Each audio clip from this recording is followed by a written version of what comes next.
Capítulo 13. Plus Ultra. Era a vez da terapêutica.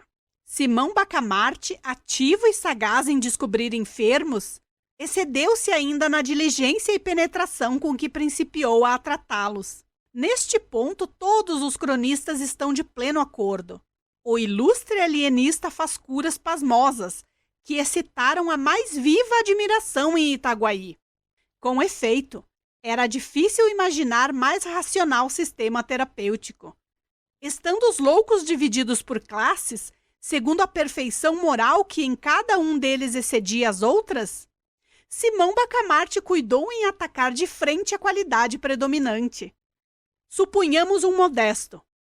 Ele aplicava a medicação que pudesse incutir-lhe o sentimento oposto. E não ia logo às doses máximas. Graduava-as conforme o estado, a idade, o temperamento, a posição social do enfermo. Às vezes bastava uma casaca, uma fita, uma cabeleira, uma bengala, para restituir a razão ao alienado. Em outros casos, a moléstia era mais rebelde. Recorria então aos anéis de brilhantes, às distinções honoríficas, etc. Houve um doente poeta que resistiu a tudo. Simão Bacamarte começava a desesperar da cura, quando teve a ideia de mandar correr matraca para o fim de o apregoar como um rival de Garção e de Píndaro. Foi um santo remédio, contava a mãe do infeliz a uma comadre. Foi um santo remédio. Outro doente, também modesto, opôs a mesma rebeldia à medicação, mas não sendo escritor, mal sabia assinar o nome, não se lhe podia aplicar o remédio da matraca. Simão Bacamarte lembrou-se de pedir para ele o lugar de secretário da Academia dos Encobertos, estabelecida em Itaguaí. Os lugares do presidente e secretários eram de nomeação régia, por especial graça do finado rei Dom João V, e implicavam o tratamento de excelência e o uso de uma placa de ouro no chapéu. O governo de Lisboa recusou o diploma, mas representando o alienista que o não pedia como prêmio honorífico ou distinção legítima, e somente como um meio terapêutico para um caso difícil, o governo cedeu excepcionalmente à súplica. E ainda assim, não o faz sem extraordinário esforço do ministro da Marinha e Ultramar, que vinha a ser primo do alienado. Foi outro santo remédio. Realmente é admirável, dizia-se nas ruas, ao ver a expressão sadia e enfunada dos dois ex-dementes. Tal era o sistema. Imagina o seu resto? Cada beleza moral ou mental era atacada no ponto em que a perfeição parecia mais sólida, e o efeito era certo. Nem sempre era certo. Casos houve em que a qualidade predominante resistia a tudo. Então o alienista atacava outra parte, aplicando a terapêutica o método da estratégia militar, que toma uma fortaleza por um ponto, se por outro o não pode conseguir. No fim de 5 meses e meio estava vazia a Casa Verde, todos curados. O vereador Galvão, tão cruelmente afligido de moderação e equidade, teve a felicidade de perder um tio. Digo felicidade porque o tio deixou um testamento ambíguo, e ele obteve uma boa interpretação, corrompendo os juízes e embaçando os outros herdeiros. A sinceridade do alienista manifestou-se nesse lance, e confessou ingenuamente que não teve parte na cura. Foi a simples vis medicatrix da natureza. Não aconteceu o mesmo com o padre Lopes. Sabendo o alienista que ele ignorava perfeitamente o hebraico e o grego, incumbiu-o de fazer uma análise crítica da versão dos 70. O padre aceitou a incumbência e em boa hora o fez. Ao cabo de 2 meses possuía um livro e a liberdade. Quanto à senhora do boticário, não ficou muito tempo na célula que lhe coube, e onde, aliás, lhe não faltaram carinhos. Por que é que o Crispim não vem visitar-me? Dizia ela todos os dias. Respondiam-lhe ora uma coisa, ora outra. Afinal, disseram-lhe a verdade inteira. A digna matrona não pôde conter a indignação e a vergonha. Nas explosões da cólera, escaparam-lhe expressões soltas e vagas como estas: tratante, velhaco, ingrato, um patife que tem feito casas à custa de unguentos falsificados e podres. Ah, tratante! Simão Bacamarte advertiu que, ainda quando não fosse verdadeira a acusação contida nestas palavras, bastavam elas para mostrar que a excelente senhora estava enfim restituída ao perfeito desequilíbrio das faculdades, e prontamente lhe deu alta. Agora, se imaginais que o alienista ficou radiante ao ver sair o último hóspede da Casa Verde, mostrais com isso que ainda não conheceis o nosso homem. Plus ultra era a sua divisa. Não lhe bastava ter descoberto a teoria verdadeira da loucura. Não o contentava ter estabelecido em Itaguaí o reinado da razão.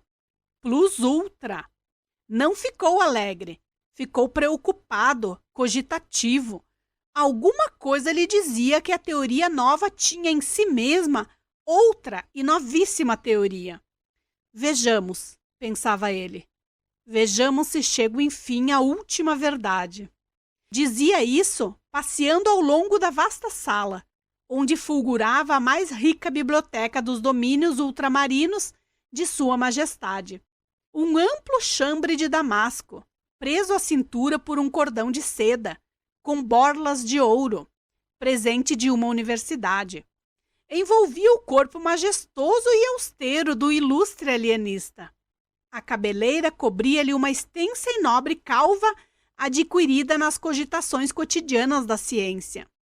Os pés, não delgados e femininos, não graúdos e mariolas, mas proporcionados ao vulto, eram resguardados por um par de sapatos cujas fivelas não passavam de simples e modesto latão.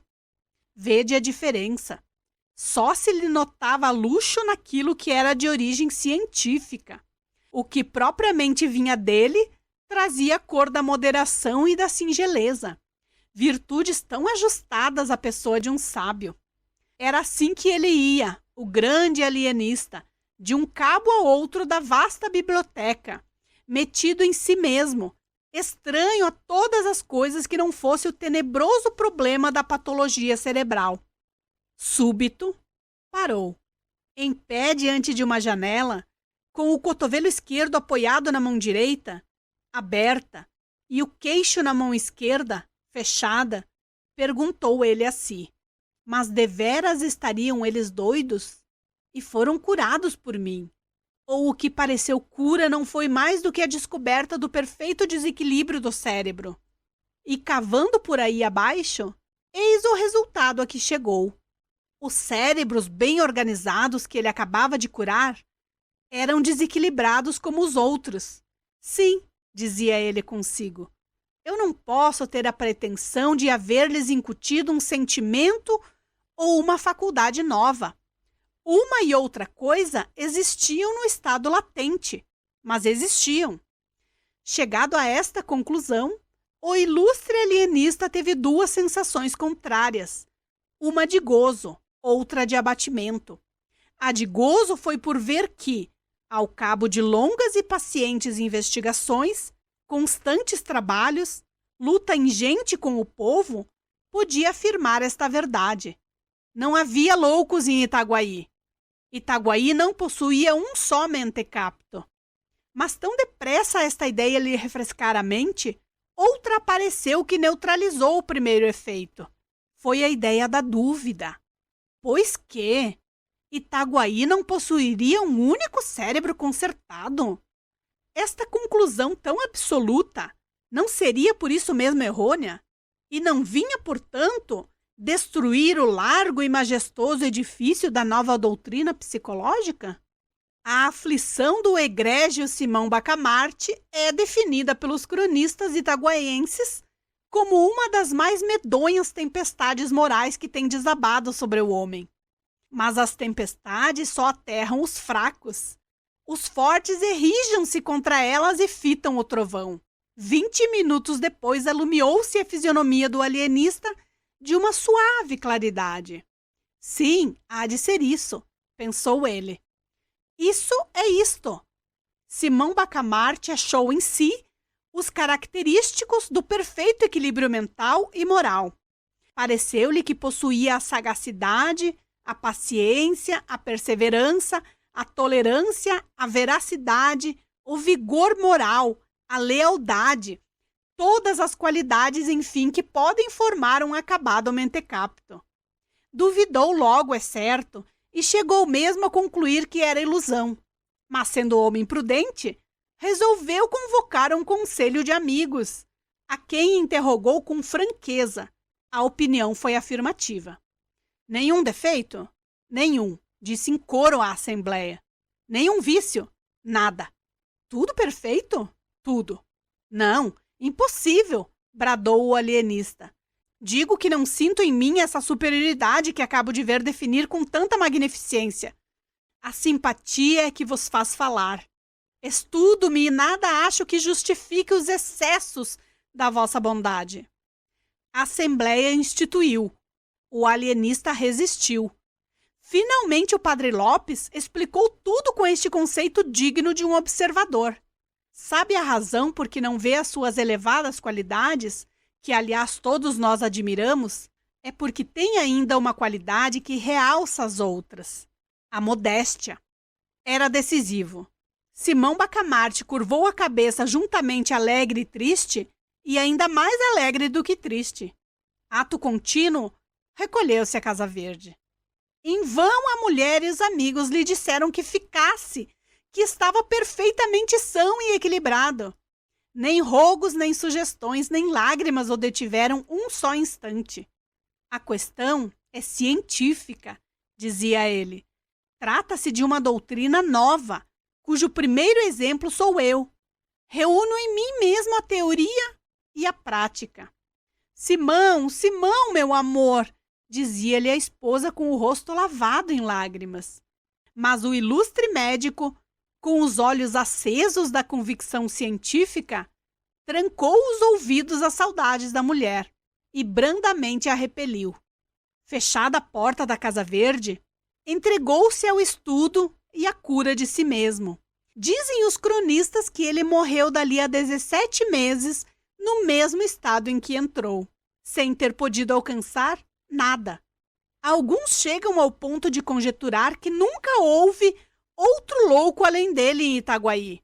Mas esta opinião, fundada em um boato que correu desde que o alienista expirou, não tem outra prova senão o boato. E boato duvidoso, pois é atribuído ao padre Lopes, que com tanto fogo realçara as qualidades do grande homem. Seja como for, efetuou-se o enterro com muita pompa e rara solenidade. Fim. Uau, que loucura!